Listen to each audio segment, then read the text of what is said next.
हाँ बच्चों, आज की जो टॉपिक है वो टॉपिक है क्या मैग्नीट्यूड जो होता है वेलोसिटी और स्पीड क्या दोनों का बराबर होता है।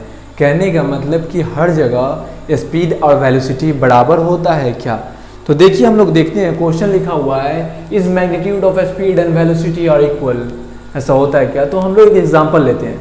एग्जांपल क्या है कि एक शॉप है, अब शॉप है एक होम है ना। मान लेते हैं एक लड़का है, ये चलो मैं साइंस का टीचर ऐसा ही बना सकता है।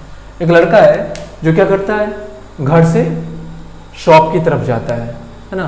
तो पहले घर से शॉप की तरफ गया, तो पहले क्या याद करते हैं हम लोग, याद है speed equal to distance by time, distance by time and the velocity equal to displacement by time, displacement by time. यही फर्क होता है कि यहाँ पे डिस्टेंस होता है और वेलोसिटी में डिस्प्लेसमेंट होता है। हम लोग क्या प्रूव करने जा रहे हैं, क्या हर जगह ऐसा हो सकता है क्या कि स्पीड और वेलोसिटी का जो वैल्यू आएगा वो बराबर होगा। तो इससे समझेंगे और कॉन्सेप्ट को क्लियर करेंगे, है ना। तो लिखते हैं बच्चा घर से निकलता है, from home to shop. H से होम लिखे, एच से शॉप लिखे, घर से निकला है ना। तो यह कितना डिस्टेंस है, यहाँ से यहाँ तक कि 100 मीटर डिस्टेंस है। यानी जब दुकान पे पहुंचा तो ये डिस्टेंस ट्रेवल किया, है ना।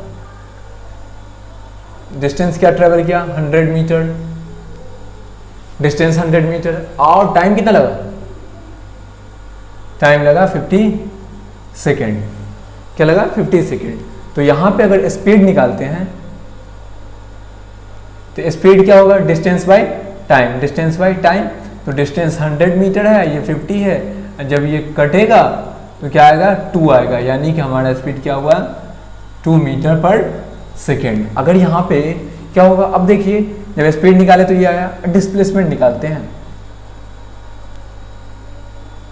डिस्प्लेसमेंट भी यहाँ स्ट्रेट लाइन में ट्रेवल किया है। स्ट्रेट लाइन में ट्रेवल करने की वजह से इसका जो डिस्टेंस है वो बराबर है। डिस्प्लेसमेंट और डिस्टेंस दोनों क्या है, बराबर है।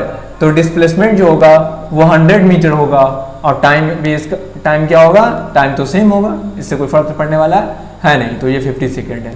तो जब वेलोसिटी निकालेंगे, जब वेलोसिटी निकाले तो क्या फॉर्मूला था, डिस्प्लेसमेंट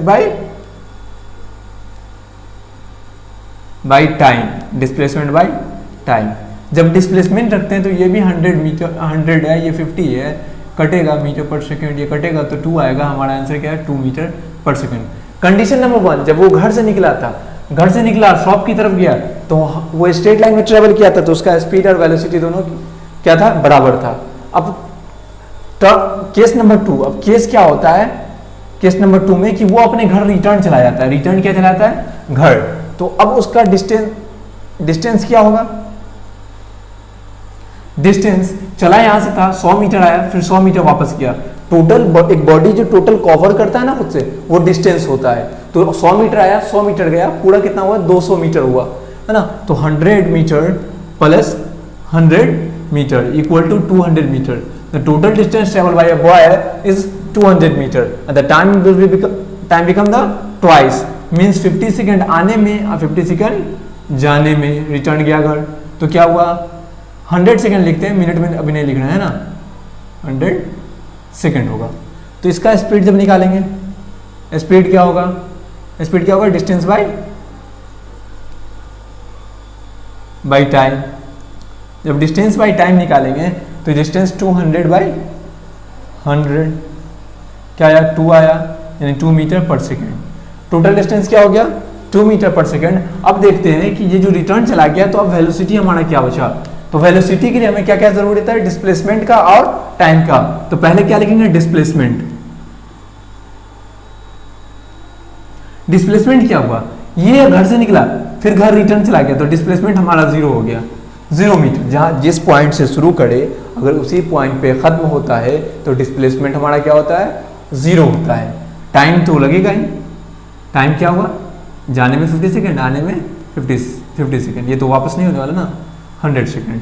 तो वेलोसिटी लिखेंगे, velocity equal to displacement by time.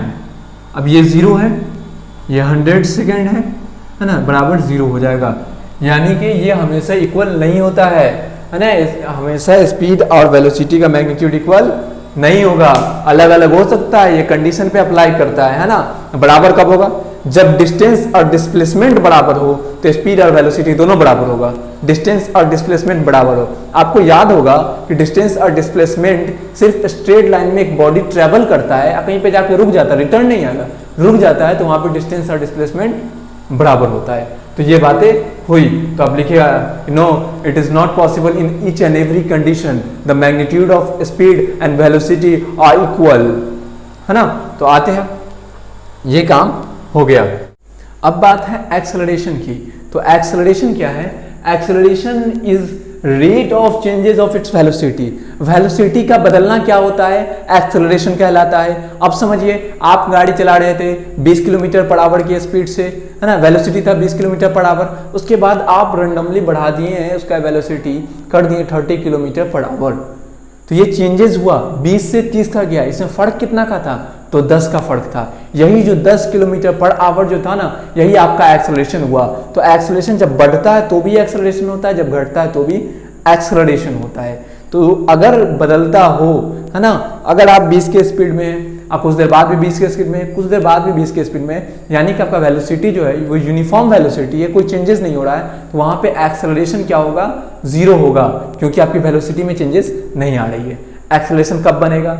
जब वेलोसिटी क्या हो? नॉन यूनिफॉर्म हो, वेलोसिटी में चेंजेस हो, क्यों ना वो 20 किलोमीटर पर आवर आपका 21 किलोमीटर पर आवर हो जाए, वहां पे भी होगा क्या?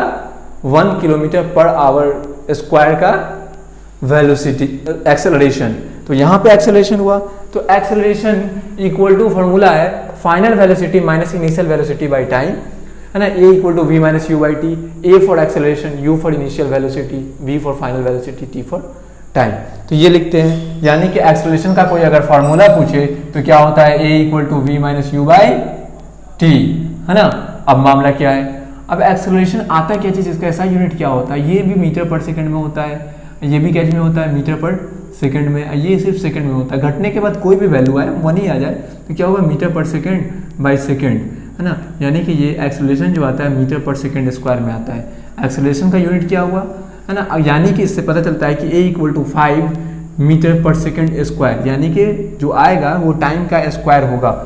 अगर आपके इसमें कहीं दिया हुआ है कि एक्सेलरेशन हो रहा है, या एक्सेलरेशन नहीं दिया, कुछ और वर्ड दे दिया, मीटर पर सेकंड स्क्वायर दिया हुआ है, तो आपको वहाँ पे समझना पड़ेगा कि टाइम जो है वो स्क्वायर में है, इसका मतलब ये जो यूनिट है वो एक्सेलरेशन का यूनिट है ना। इतनी बातें हो गई। अब एक्सेलरेशन क्या होता है ये तो आप समझ चुके हैं। अब एक्सेलरेशन का टाइप, तो पहला होता है यूनिफॉर्म एक्सेलरेशन। क्या होता है? Uniform acceleration. मान लेते हैं कि आप बाइक चला रहे हैं, पॉइंट ए से पॉइंट बी, पॉइंट बी से पॉइंट सी, पॉइंट सी से पॉइंट डी। ये पॉइंट ए है, पॉइंट बी है, पॉइंट सी है, पॉइंट डी है ना।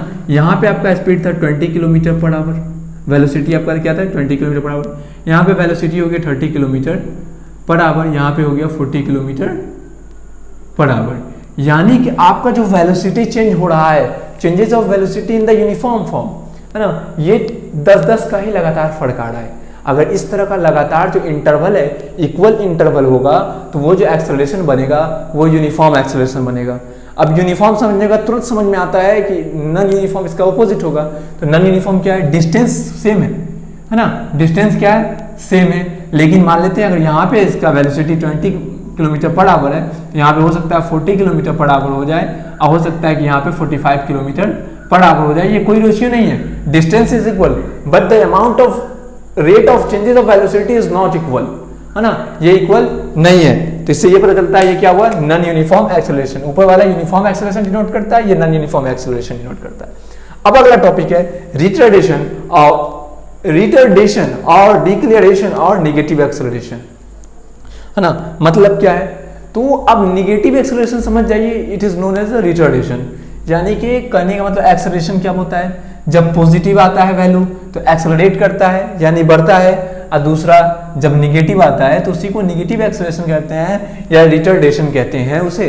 तो एग्जांपल लीजिए, है ना, अगर आपका फाइनल वेलोसिटी 10 मीटर पर सेकेंड है और इनिशियल वेलोसिटी u का वैल्यू क्या है ना 5 मीटर पर सेकेंड, और टाइम क्या है तो 5 सेकेंड है।